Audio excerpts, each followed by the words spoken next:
এরপরে 4 নম্বরে আল্লাহর পথে আল্লাহকে রাজি খুশি করতে হলে, সাহসী মুমিন হতে হলে আমাদের লাগবে আল্লাহর পথে ত্যাগ কুরবানি করা। শুধু ঘরে বসে বসে তাসবিহ গুনবো, আল্লাহ আল্লাহ জিকির করব, এটা করলে হবে না।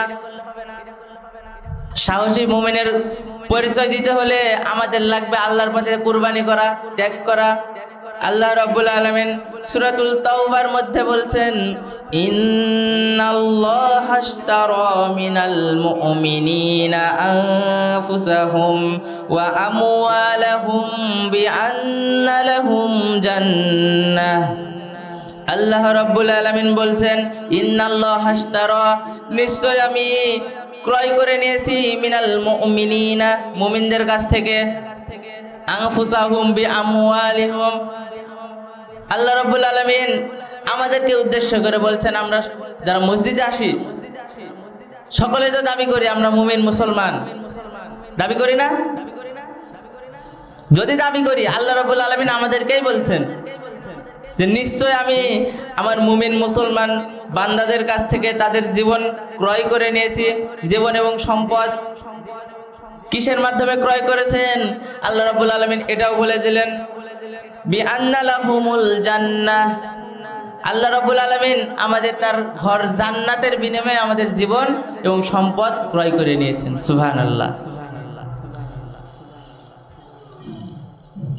আপনার কাছ থেকে আমি যদি কোনো বস্তু ক্রয় করে নিই, তার উপরে আপনার কোনো ক্ষমতা থাকে না।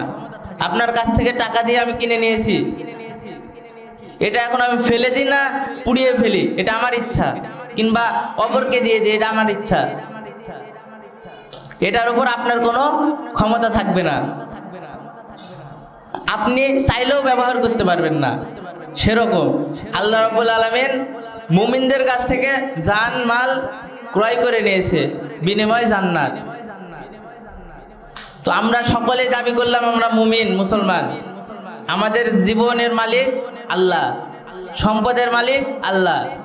তাহলে জীবন সম্পদ এগুলো ব্যবহার করতে হবে আল্লাহর পথে। কিন্তু আমরা আজকে আল্লাহর পথ ভুলে গিয়ে, আল্লাহকে ভুলে গিয়ে নাস্তিকের পথ বেছে নিয়েছি, শয়তানের পথ বেছে নিয়েছি। তাহলে তো এটা হলো না। আল্লাহ রাব্বুল আলামিন ক্রয় করে নিলেন আপনার কাছ থেকে, তাহলে আপনার জীবন কিভাবে পরিচালনা করবেন? এটা আপনার ইচ্ছা মতন হবে না। আল্লাহ তাআলা যেভাবে নির্দেশ দিয়েছেন নবীর মাধ্যমে, আপনাকে সেভাবেই জীবনকে পরিচালনা করতে হবে। সম্মানিত উপস্থিতি, সময় সংক্ষিপ্ত, 4টা পয়েন্ট হলো।